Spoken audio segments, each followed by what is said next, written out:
ఇప్పుడైతే మనం నైమిషారణ్యం చేరుకున్నామండి. హలో అండి. Welcome to my channel Kalyani at Kashi అండి. సో, ఈ వీడియో కంటే ముందు సీతామఢి అలాగే నేను వింధ్యావాసిని గురించి అయితే ఒక వీడియో చేశానండి. ఆ వీడియో చూడండి తప్పకుండా. అంటే ఆ అమ్మవారిని దర్శించుకొని నేనైతే ఇప్పుడు నైమిషారణ్యం వైపుగా వెళ్తున్నామండి. సో, నైట్ అయిపోయింది. మేము నైమిషారణ్యంకైతే చేరుకున్నాం. నైమిషారణ్యంలోనే ఒక ఆశ్రమంలో నిద్ర చేసి ఇప్పుడైతే మనం నైమిషారణ్యం గోమతి నది దగ్గరికెళ్తున్నామనమాట. గోమతి నదిలో స్నానం చేయాలి. గోమతి నది చాలా చాలా పవిత్ర నది అన్నమాట. అలాగే నైమిషారణ్యం గురించి చాలా చాలా విషయాలు కూడా ఈ వీడియోలో మనం తెలుసుకోబోతున్నామండి.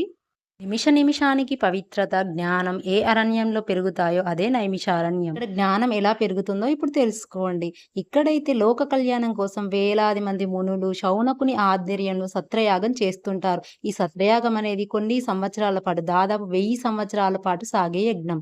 విశ్వంలోని మునులందరూ, ఆచార్యులు, రాజగురువులందరూ, వ్యాస శిష్యులందరూ కూడా తీర్థయాత్రకు వెళ్ళినప్పుడల్లా అంటే ఈ నైమిషారణ్యానికి వచ్చి శౌనక మహర్షి ఉంటాడు గనక ఆయన అడగగానే కాదు అని అనకుండా ఇక్కడికి వచ్చిన వాళ్ళు గొప్ప గొప్ప మునులందరూ కూడా వారు సంపాదించిన జ్ఞానాన్ని, డబ్బును కాదండి, జస్ట్ జ్ఞానాన్ని మాత్రమే మాట రూపంలో, ప్రసంగాల రూపంలో ఇక్కడ సమర్పించి వెళ్తూ ఉంటారు. ఉన్నవాళ్ళు ఇక్కడికి వచ్చిన వారు కూడా అలాంటి గొప్ప యొక్క మునుల యొక్క ప్రసంగాలను వినడం వల్ల వారి యొక్క జ్ఞానం అనేది నిమిష నిమిషానికి కూడా పెరుగుతుంది.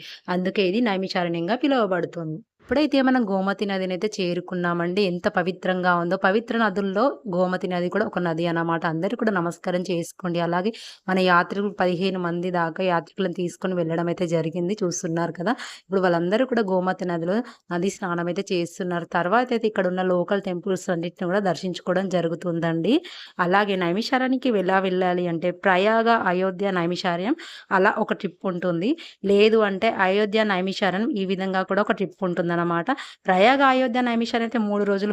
అయోధ్య, నైమిషారణ్యం అయితే 2 రోజుల ప్రయాణం అండి. ఇదంతా కూడా కాశీ నుండి వెళ్ళొచ్చండి. ఇప్పుడు చూస్తున్నారు కదా ఇవన్నీ కూడా మొక్కలన్నీ కూడా గంజాయి మొక్కలు, అలాగే చాలా చాలా ఔషధ మొక్కలు కూడా ఇక్కడైతే ఉన్నాయండి. ఎంత అద్భుతంగా ఉందో నిజం చెప్తున్నాను. చాలా చాలా అద్భుతంగా ఉంది. మనం గోమతి నదికి దగ్గరలో ఉన్నటువంటి సేతుబంధు రామేశ్వర ఆలయంకి అయితే రావడం జరిగిందండి. శ్రీరాముడు రావణుని చంపిన తర్వాత అంటే రావణుడు బ్రాహ్మణుడు కాబట్టి బ్రహ్మణ హత్య అనే పాపం పోవడానికైతే కోటి లింగాలు ప్రతిష్ఠిస్తాడండి. ఆ కోటి లింగాల్లో చిట్ట చివరి లింగం ఇక్కడనే ప్రతిష్ఠించారు. ఇదే ఆ లింగం అనమాట. అందరూ కూడా దర్శనం చేసుకోండి.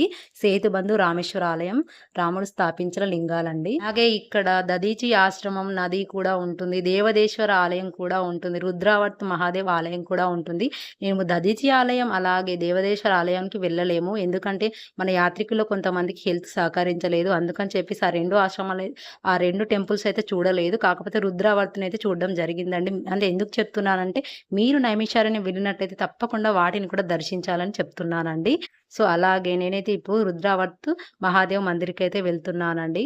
ఈ నైమిషారణ్యంలోనే సత్యనారాయణ వ్రతం పుట్టింది కాబట్టి మన తెలుగు వాళ్ళు తప్పకుండా సత్యనారాయణ వ్రతం చేయించుకుంటారండి. మన యాత్రికులు కూడా చేయించుకోవడం జరిగింది. కానీ నేనైతే వీడియో తీయలేకపోయానండి. కుదరలేదన్నమాట. చాలా బిజీగా ఉండి. మీరు వస్తే మాత్రం తప్పకుండా సత్యనారాయణ వ్రతాన్ని చేయించుకోండి. సో, ఇవన్నీ కూడా ఓపిక ఉంటేనే తప్పకుండా తిరగండి. ఉండండి. ఇక్కడ ఆశ్రమాలు కూడా ఉంటాయి. వాటి వివరాలు కూడా నేను చివరిలో చెప్తానండి. అయితే మనం రుద్రావర్త ఆలయానికి వచ్చేసామండి. ఇక్కడైతే గోమతి నదిలో గుప్తలింగం అంటే ఆ పరమశివుడు సాక్షాత్ పరమశివుడే సత్యయుగంలో ఆత్మలింగాన్ని ప్రతిష్ఠించి తపస్సు చేశాడనమాట. ఆ లింగం అయితే గోమతి నదిలో మనకి ఇప్పటికీ కూడా దర్శనమిస్తుందండి. ఇప్పుడు ఆ లింగానికైతే మన యాత్రికులు చక్కగా పూజ చేసి గోమతి నదిలో పండో కాయను వదిలిపెడతారండి.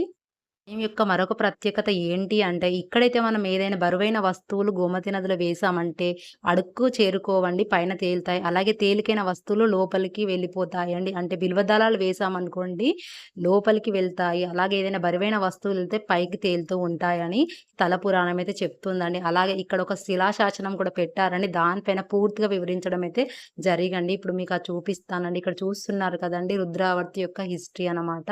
సో, ఇక్కడే రాసి ఉంది అనమాట. అంటే బిల్వదళాలు వేస్తే లోపలికి వెళ్ళిపోవడం, బరువైన వస్తువులు పైకి తేలడం. దీని అర్థం ఏంటంటే కలియుగంలో పాపాలు చేసేవాళ్ళు పైకి తేలుతూ ఉంటారు. అలాగే పుణ్యాలు చేసే వాళ్ళందరూ కూడా మునిగిపోతుంటారని పరమశివుడు చెప్పగానే ఈ విధంగా చెప్పడం జరిగిందండి. అంతా కూడా నైమిషారణ్యంలోని రుద్రావర్త ఆలయ ప్రాంగణం అన్నమాట. అలాగే నేను మీకు చెప్పాను కదండి మేమైతే ఎక్కడ స్టే చేసాము అని అంటే ఇక్కడైతే షైనీ గెస్ట్ హౌస్ అని ఉందండి. షైనీ గెస్ట్ హౌస్ లో మేమైతే స్టే చేయడం జరిగిందండి. ఆశ్రమం వివరాలు కావాలి ఇంకా మీకు డీటెయిల్ గా అని అనుకుంటే నాకు కామెంట్ చేయండి. తప్పకుండా మీ అందరికీ అందరికి కూడా రిప్లై ఇవ్వడం అయితే జరుగుతుందండి. ఆలయం వచ్చేసి గోమతి నది ఒడ్డున ఉందండి. ఆలయం ఇక్కడైతే మహాశివుడు ఉన్నాడు లింగ రూపంలో. ఇప్పుడైతే మనం ఈ గోమతి నదిలోకి వెళ్లి చక్కగా మనమైతే ఇక్కడ పండో, కాయో సమర్పిద్దామండి. ఇక్కడ ఇంకొక ప్రత్యేకత ఏంటి అంటే మనం ఏ పండు, కాయనైతే వేస్తామో అందులో నుండి సగం భాగం అక్కడికి వెళ్ళిపోయి సగం రిటర్న్‌గా మనకు ప్రసాదంగా వస్తుందని ఇక్కడ శిలాశాసనాలపై అయితే రాసిపెట్టి ఉందండి. చూస్తున్నారు కదా గోమతి నది ఇక్కడ కూడా ఎంత స్వచ్ఛంగా, పవిత్రంగా ఉందో. అందరూ కూడా మరి ఒకసారి నమస్కారం చేసుకోండి. అలాగే ఇక్కడైతే మనం పండో, కాయో చక్కగా మంత్రపుష్పం చెప్పుకొని అయితే మన యాత్రికులందరూ కూడా పండు, కాయ ఈ విధంగా సమర్పించడం అయితే జరిగిందండి. కూడా వచ్చినప్పుడు తప్పకుండా పండో, కాయో, ఫలమో సమర్పించండి. అలాగే వీలైతే స్నానం చేయండి. లేదా ఆ యొక్క గోమతి నది యొక్క నీళ్ళని తలపై చల్లుకున్నా కూడా సరిపోతుందండి. అలాగే ఈ గోమతి నదిలో ఉన్న ఈ శివలింగానికి ఇంకొక కథ కూడా ఉందండి. ఏంటంటే అజ్ఞాతవాసంలో ఉన్నటువంటి పాండవులు ఇక్కడే ఈ ప్లేస్‌లోని, ఈ నదిలోని శివలింగాన్ని ప్రతిష్ఠించి రోజు పూజించారని ఇంకొక కథనం ప్రకారం చెప్తారండి. ఇప్పుడైతే మనం ఈ నది ఒడ్డున ఉన్న ఈ శివలింగాన్ని అయితే దర్శించుకుంటున్నామండి. ఇందాక చూపించాను కదా ఆలయం. ఆ ఆలయం నది ఒడ్డున ఉన్న శివలింగాన్ని అయితే ఇప్పుడు దర్శించుకుంటున్నామండి. ఇప్పుడు చూస్తున్న లింగం రుద్రావర్తి లింగం కాదండి. రుద్రావర్తి లింగం నదిలోనే ఉంటుందని చెప్పాను కదండీ! మాకైతే బయటకు చూడ్డానికి కనిపించింది. కానీ వీడియో తీస్తుంటే వీడియోలో రాలేదండి. సో, రుద్రావర్తి లింగం అనేది గోమతి నదిలోనే మధ్యలో ఉంటుందండి. సో, తప్పకుండా దర్శించుకోండి. అలాగే నది ఒడ్డునటువంటి ఈ శివలింగాన్ని కూడా దర్శించుకోండి. ఓం నమః శివాయ. నైమిషారణ్యంలోని వ్యాస మహర్షుల వారైతే అష్టాదశ పురాణాలను ఇక్కడే రాశారు అని గరుడ పురాణంలో వివరించబడిందండి. సో, చూసారు కదండీ! ఈ విధంగా ఈ 2 ఆలయాలను దర్శించుకున్న తర్వాత నెక్స్ట్ అయితే మేము చక్రతీర్థం వద్దకైతే వెళ్ళామన్నమాట. అలాగే లలితాదేవి శక్తిపీఠం ఇవన్నీ కూడా నెక్స్ట్ వీడియోలో అయితే రాబోతున్నాయండి. వీడియో లెంత్ ఎక్కువగా అయిపోయిందని నేనైతే ఇక్కడికే స్టాప్ చేయడం అయితే జరిగిందనమాట. నెక్స్ట్ వీడియో కూడా మీకు రావాలి అని అనుకుంటే తప్పకుండా మన ఛానల్‌ని లైక్ అండ్ సబ్స్క్రైబ్ చేసుకొని కళ్యాణి టికాస్ ఛానల్‌కి ఎప్పుడు సపోర్ట్ ఇస్తూనే ఉండండి. మనం నెక్స్ట్ వీడియోలోనైతే భూతనాథేశ్వరి ఆలయం, చక్రతీర్థము, లలితాదేవి శక్తిపీఠము, ఇంకా సూతగద్ది, వ్యాసగద్ది ఇవన్నీ కూడా చూడబోతున్నామండి. సో, ఇప్పుడైతే మేము అక్కడికే వెళ్తున్నామండి. సో, అవన్నీ కూడా తప్పకుండా నెక్స్ట్ వీడియోలో మీ అందరికి కళ్ళకట్టినగా చూపించడం అయితే జరుగుతుంది. అలాగే వాటి గురించి విషయాలు కూడా మీతో షేర్ చేసుకోవడం జరుగుతుందండి. నైమిషారణ్యం, అయోధ్య, ప్రయాగ్రాజ్ ఇవన్నిటికి కూడా మేమైతే వెహికల్స్ అయితే అరేంజ్ కూడా చేయడం అయితే జరుగుతుందండి. వీలైతే మిమ్మల్ని ఇక్కడి దాకా తీసుకొచ్చి ప్రతి ఒక్క టెంపుల్ గురించి చెప్పడం అయితే జరుగుతుందండి. సో, కాశీలో మన ఆశ్రమం ఉంటుందండి. శ్రీ గాయత్రి అన్నపూర్ణ కాశీ విశ్వనాథ్ సేవా ట్రస్ట్ వారణాసి కాశీలో ఉంటుంది. రూమ్స్‌తో పాటు ఫుడ్ కూడా ఉంటుంది. వెహికల్స్ కూడా అరేంజ్ చేయడం అయితే జరుగుతుందండి. తెలియని వాళ్ళకి, తెలుగు వాళ్ళందరికీ కూడా తప్పకుండా షేర్ చేయండి. ఇలాగే మన ఛానల్‌కి సపోర్ట్ ఇస్తూనే ఉండండి. ఏమైనా డౌట్లు ఉన్నట్లయితే తప్పకుండా కామెంట్ సెక్షన్‌లో మెన్షన్ చేయండి. రిప్లై కూడా ఇస్తాను. అలాగే ఈ వీడియో పైన నా ఎక్స్‌ప్లనేషన్ మీకు ఎలా అనిపించిందో కూడా కామెంట్ చేయండి. అలాగే కాశీ క్షేత్రంలోని చాలా వీడియోలు అయితే మన ఛానల్‌లో ఉన్నాయి. తప్పకుండా వాటిని కూడా విజిట్ చేయండి. సీతామఢి, ప్రయాగ్రాజ్ అవన్నీ కూడా చాలా వీడియోస్ ఉన్నాయి. తప్పకుండా వీటి చూడండి. పంచకోశ యాత్ర గురించి కూడా మన ఛానల్‌లో ఉందండి. సో, ఉంటానండి. జై Kashi her Mahadev. Please like and subscribe.